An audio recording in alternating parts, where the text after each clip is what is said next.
La radio nationale, il est 7 heures à Gao, même heure partout au Mali.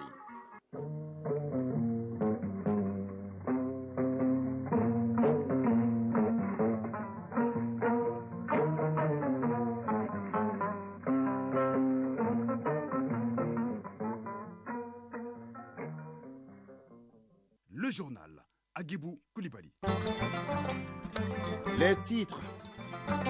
Hier, le Conseil national de transition a tenu sa première réunion au titre de sa session de ce mois d'octobre.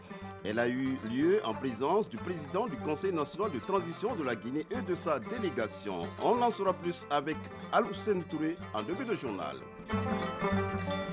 À Gao, la conseillère spéciale du président de la transition chargée des œuvres du président Assimi Goïta a lancé le mois de la solidarité et de lutte contre l'exclusion. Dans la cité des Askia, elle a procédé à la distribution des vivres à des personnes vulnérables dans la cité des Askia. Les détails à suivre avec Agali Aguissa. Le grand format de ce matin portera sur l'utilisation des couches sur la santé des bébés. Cette pratique a-t-elle un impact négatif sur la santé des bébés? Les précisions avec Awa Traoré dans cette édition. Et dans la page des sports, Isaac Kenou nous décryptera toute l'actualité des sports. Et en fin d'édition, Adama Djimde boucle sa série de numéros consacrés à l'APDF, Association pour le progrès et la défense des femmes. Voilà pour le sommaire, tout de suite les détails. Et bonjour et bienvenue. Nous sommes le jeudi 6 octobre 2022. Le Conseil national de transition a tenu hier la première réunion de son bureau au titre de la session d'octobre. Cette réunion a été marquée par la participation du président du Conseil national de transition de la Guinée et de sa délégation. Au nombre des dossiers examinés, la programmation des projets de loi déposés par le gouvernement. On voit le point avec Al-Hussein Touré. Membres du CNT du Mali et leurs homologues de la Guinée autour d'une même table pour examiner les sujets à l'ordre du jour de la réunion inaugurale du bureau du CNT du Mali au titre de la session d'octobre 2022. Et c'est une première. Dansa Kourouma, président du CNT de la Guinée. C'était une rencontre très instructive. Et je me suis senti dans ma salle de réunion du bureau. Et tellement que l'atmosphère était détendue, conviviale, tous les membres de ma délégation ont eu l'opportunité de prendre la parole, de donner des idées, de faire des contributions. Alors, je pense que ce qui a commencé à Conakry et qui se poursuit à Bamako doit être compris par nos différents peuples comme une volonté inaliénable de nos deux États et de nos deux peuples à se mettre ensemble pour relever les défis de développement et dans la paix, dans la cohésion et surtout dans la confiance mutuelle. La réunion du bureau du CNT réunit généralement autour du président, les vice-présidents et les secrétaires parlementaires. Mais cette fois-ci, elle a été élargie aux membres de la délégation guinéenne. La programmation des projets de loi déposés par le gouvernement sur la table du CNT et divers autres sujets ont été examinés. Dansa Kourouma, président du CNT de la Guinée. Toutes les questions ont été débattues point par point, avec une participation des deux délégations. Nous avons appris dans l'action. Apprendre dans l'action, ça veut dire les petites erreurs ou les petits manquements qu'on avait à Conakry dans la conduite de nos travaux, on vient de les corriger sans le savoir. Mais deuxième chose, nous avons apporté aussi notre part de contribution pour une meilleure qualification du travail au CNT Mali. Cet événement constitue un pas supplémentaire dans le cadre des efforts d'intégration de nos États et de nos peuples. Autre titre de ce journal, lancement du mois de la solidarité et de lutte contre l'exclusion. Cette année, l'événement est couplé aux œuvres sociales du président de la transition dans la région de Gao. La conseillère spéciale du président de la transition chargée des œuvres du président Assimi Goïta, en compagnie du commissaire à la sécurité alimentaire, a procédé à la distribution des vivres à des personnes vulnérables dans la cité des Askia. La délégation a également rendu visite à la personne la plus âgée de Gao. Reportage Agali Aguissa. Gao au rythme du mois de la solidarité et de lutte contre l'exclusion. Et c'est dans la cour de l'OPAM que les activités du mois ont été lancées. Radouane Ag Mohamed Ali, commissaire à la sécurité alimentaire. Cette année, dans le cadre du plan national de réponse, ce sont 34 147 tonnes de céréales qui sont distribuées à l'ensemble des Maliens, c'est l'ensemble des communes du Mali. Et la région de Gao bénéficie de 2152 tonnes de céréales, majoritairement de riz, et qui est en cours de distribution actuellement. En plus de cela, ce plan national, nous assistons aussi les déplacés à travers le ministère de la Réconciliation nationale, à travers donc l'équipe régionale d'appui à la réconciliation. Nous avons procédé à la distribution de 50 tonnes de riz aussi récemment pour les déplacés venus de Talatay. Colonel Hassan Badjalo Touré, conseiller spécial du président de la transition. Ce sont les œuvres sociales couplées au mois de la solidarité. Ces kits sont composés de riz, de sucre, d'huile, de pâtes alimentaires, de couscous et de kits scolaires. Des discours de reconnaissance aux autorités de la transition ont marqué la cérémonie qui a enregistré la présence de plusieurs personnes de troisième âge. Moment opportun pour le représentant de l'exécutif régional de saluer les gestes de solidarité. Agalia Guinemoud Yatara, directeur du cabinet du gouverneur de Gao. L'importance de cette solidarité pendant ce mois d'octobre n'est plus à démontrer. Votre présence parmi nous avec une si forte délégation témoigne s'il en est besoin de l'attachement, de l'intérêt manifeste à l'endroit de notre région et de ses populations par les plus hautes autorités de notre pays. La délégation a rendu une visite au doyen de la ville de Gao, Oumarou Idrissa Maïga, un médaillé de l'indépendance résidant au quartier de Sanaï. Elle a remis des cadeaux constitués des vivres, d'huile, une moustiquaire et une enveloppe symbolique. Gao, Agali Agagissa, Alassane Ahmadou pour l'ORTM. Voilà, des gestes à multiplier dans ce mois. Nous arrivons au grand format de ce journal qui porte sur l'impact des couches sur la santé des bébés. De plus en plus, les femmes en âge de procréer les utilisent comme des lagettes pour bébés. Il s'agit bien sûr des couches. Si habituellement elles sont vendues dans les pharmacies, les couches font leur apparition dans la friperie. Cette pratique a-t-elle un impact négatif sur la santé des bébés? Pour en savoir plus, suivons ce dossier signé Hawa Traoré. De nos jours, elles sont nombreuses ces mères de famille qui optent pour les couches de friperie. Elles utilisent ces couches pour leurs bébés. De par leur coût abordable et leur accessibilité, les couches de friperie sont très prisées et ont très vite inondé les marchés de la capitale. Hassan Doumbouya est une vendeuse de couches pour bébés à Kalabankoura. Selon elle, ce marché est très florissant. Je vends les couches pour bébés depuis plus de 2 ans.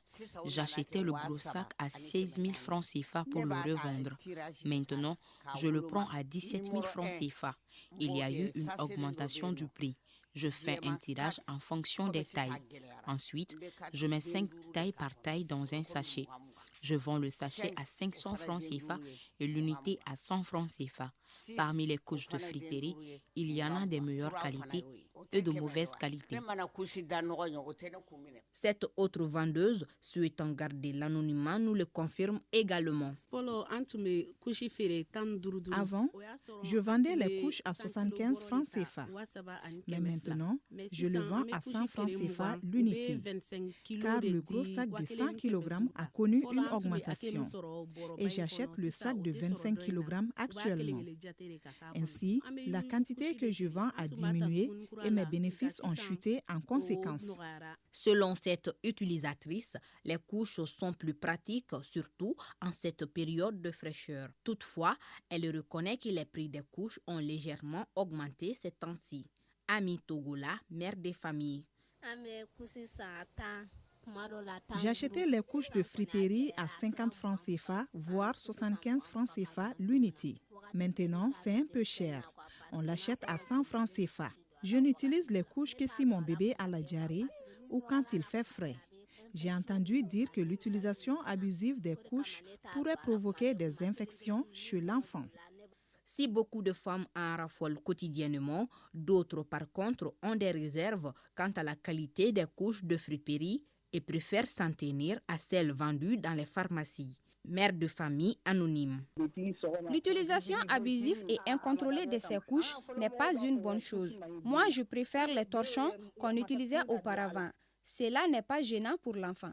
Pour Safiatou Balo, en plus du risque lié à leur conditionnement, l'autre danger est le fait de ne pas changer fréquemment les couches des bébés. Safiatou Balo, mère des familles.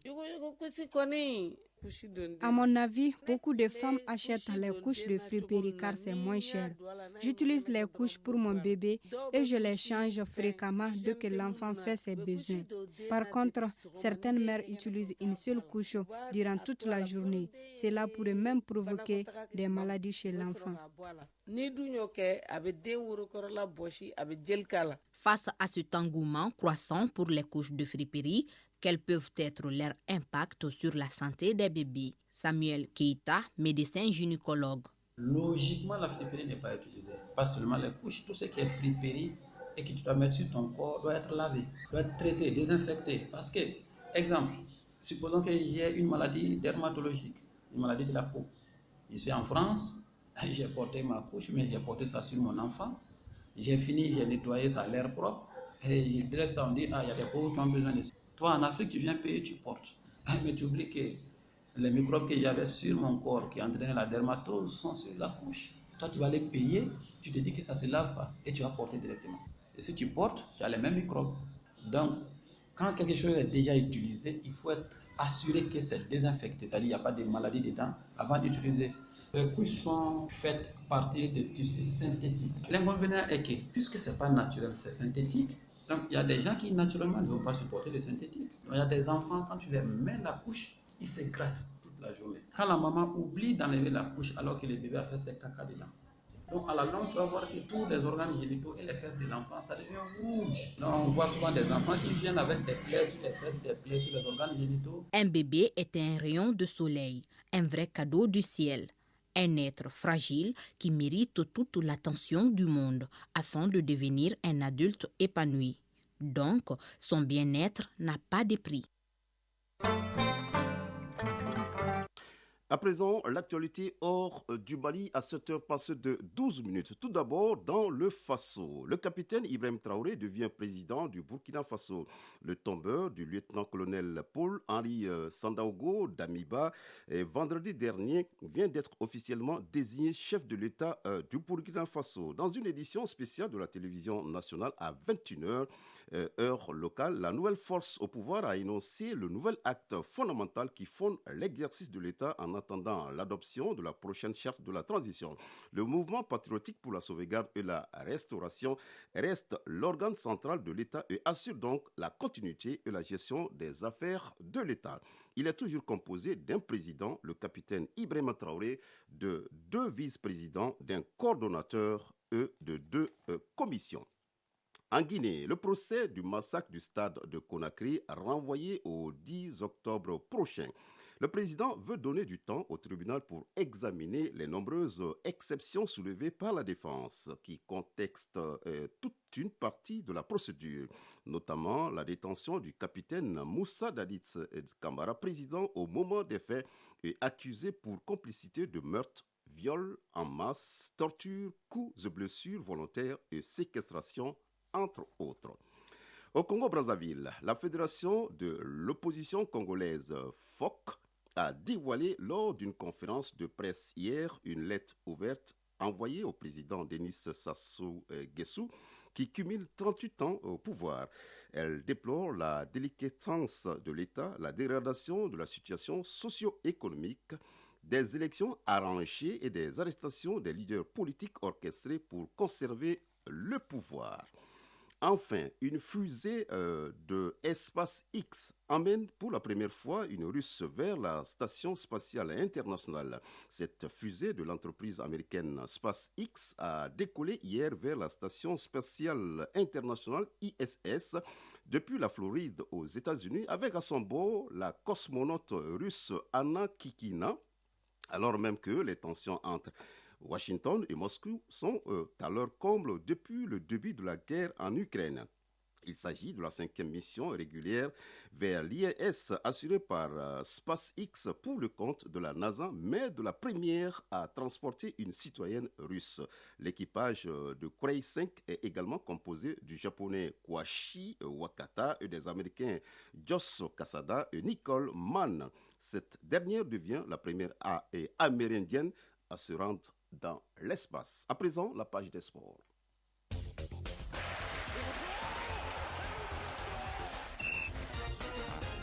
En cyclisme, les aigles cyclistes participent au Grand Prix de Chantal Biya au Cameroun.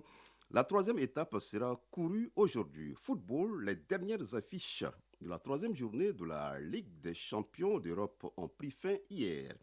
Sur la scène africaine, tournoi IFOA des moins de 17 ans en Mauritanie, le Mali a dominé hier le Sénégal 2-1 et jouera en demi-finale contre la Mauritanie. Isaac Tenou pour les détails.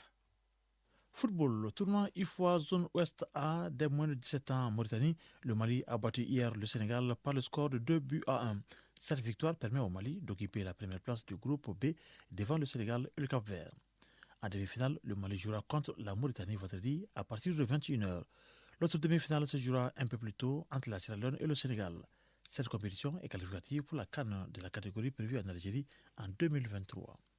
En Europe, la Ligue des champions a bouclé hier sa troisième journée. Devant au score après un jeu collectif rondement mené et conclu par Lionel Messi, le Paris Saint-Germain a été rejoint juste avant la pause par Benfica Lisbonne sur un but contre son camp de Danilo Pereira. Un but partout.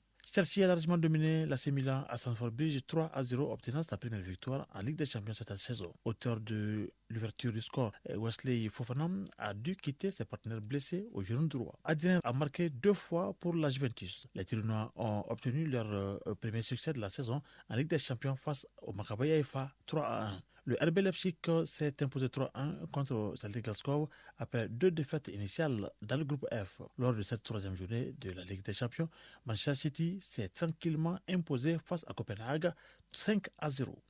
Fort de 3 succès et conserve donc sa place en tête du groupe G avec 3 points d'avance sur le Borussia Dortmund. Dortmund a largement dominé les FC Séville par 4-1. Victoire du Real Madrid sur le Shakhtar Donetsk 2-1 et Salzbourg l'a emporté 1-0 face au Dynamo Zagreb. Ce jeudi est réservé à l'Europa League. On termine par le cyclisme. Le Grand Prix Chantal Biya se poursuit aujourd'hui au Cameroun. Il sera question de la troisième journée. La distance à parcourir est de 161 km. Hier, la deuxième étape a été courue sur une distance de 86,9 km. Cette étape a été enlevée par le Marocain Dadou Youssef devant le sprinter algérien Azedine Lagab et le Néerlandais Stevers Jari. Si la première étape a été compliquée pour les aigles cyclistes, on peut dire que les coéquipiers de Yaya Diallo se sont bien réveillés lors de cette deuxième étape. Ils ont parfaitement participé à l'animation de la course en plaçant un coureur dans chaque échappée. Le champion du Mali en titre, Moussa Tougouladi Moussablé, arrive 7e lors de cette deuxième étape. Yaya Diallo Dibou arrive en 14e position. Youssouf Mariko se classe 23e et le détenteur du maillot jaune lors du Tour du Mali 2020. Issa Koulibaly dit Guinéblé se classe 31e et arrive 2e lors du deuxième sprint intermédiaire. Non, Isaac Tienou, on ne termine pas. Nous restons toujours avec vous dans la leçon du sport de ce jeudi qui porte sur le pompe-C supérieur. Le pompe-C supérieur qui en compte 9 est réservé aux taekwondoïstes qui détiennent la ceinture noire. Il se déroule suivant un diagramme différent selon sa complicité. Suivant. Le pompe-C reste une forme de travail conventionnel représentant un combat codifié. Après les ceintures de couleur, les pratiquants détenteurs de ceintures noires commencent l'apprentissage des pompe-C supérieurs. Il y a 9 pompe-C supérieurs. Nous nous intéressons aux 3 premiers.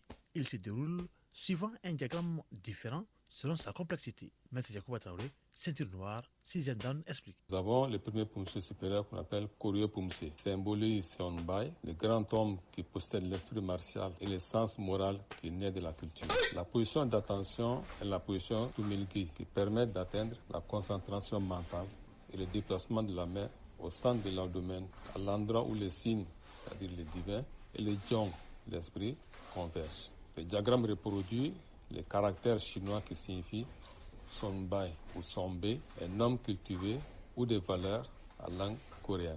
Le suivant pompe-C supérieur est Kunkan Pompe-C.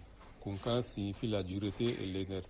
Le mont Kunkan, qui est considéré comme le cœur de l'esprit national en Corée, et le Kunkan Yoksa, le terrible guerrier Jama, ainsi nommé par Bouddha, sont l'inspiration de ce pompe-C. Ici, le diagramme reproduit les caractères chinois qui signifie montagne et les mouvements doivent démontrer puissance et équilibre.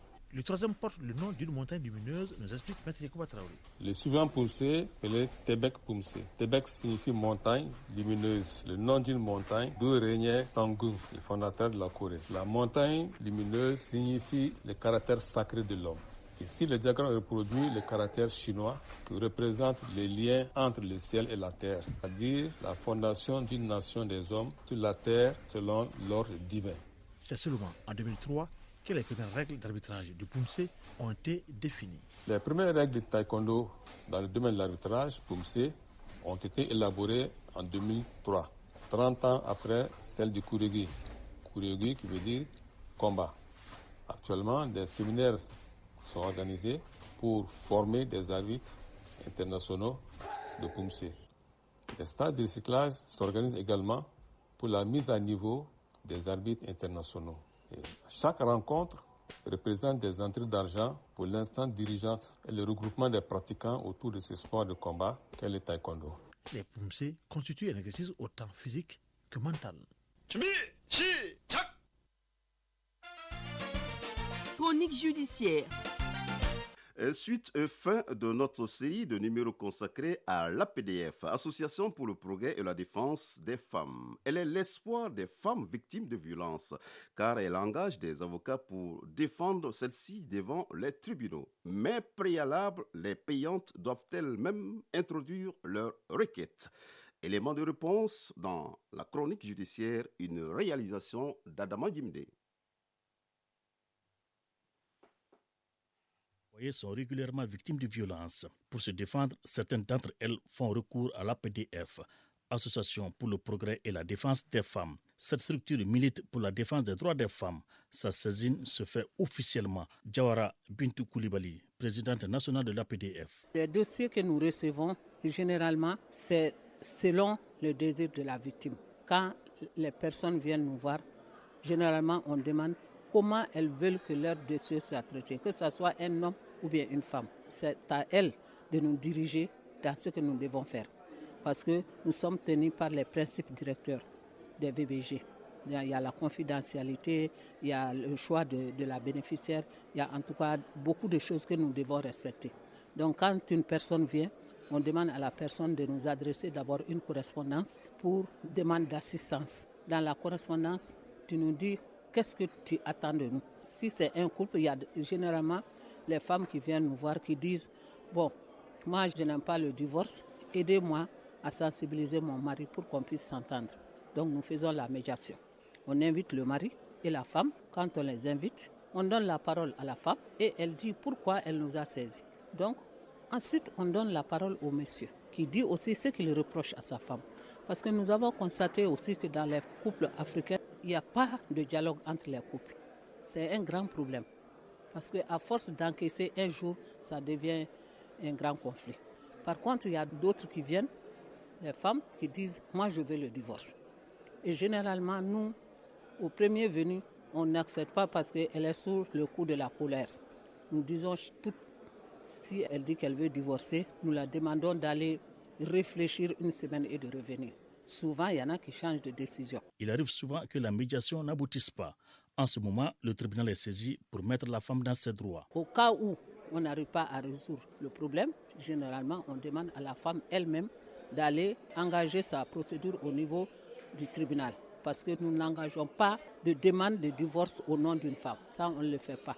Parce que c'est un sujet sensible. Maintenant, si elle-même, elle s'est engagée, elle est partie, elle a fait sa plainte, quand elle a besoin d'avocat, nous l'accompagnons. Si elle n'a pas les moyens et nous voyons que ses droits sont violés, nous la donnons un avocat et nous faisons la prise en charge. C'est nos partenaires qui nous accompagnent dans ce sens. C'est dire que l'ensemble de la procédure judiciaire est prise en charge par l'association et ses partenaires au bénéfice de la femme victime de violences. Voilà. C'est la fin de cette édition à 7h passe de 24 minutes à Bamako. Sa mise en onde est assurée par Mokhtar Touré, réalisation et coordination Brahma Traoré, un journal présenté par Agibou Koulibaly, mise en ligne Tamsir Diabaté et toute son équipe. Nous avons eu le plaisir de vous présenter cette première édition à 13h. Rendez-vous pour la deuxième de Mali Actualité. Merci de nous avoir accordé de votre temps. Ne décrochez pas tout à l'heure la couleur du temps avec Mahamadou Keïta, suivi des avis de communiqué, une présentation de Moussa Koulibaly. Nous disons que la force du Mali Koura émane de l'union sacrée des filles et des fils du pays. Cette union donne la force à nos femmes. Soutenons-les nuit et jour et passez une bonne journée de jeudi en compagnie des programmes de Radio Mali. À nous revoir.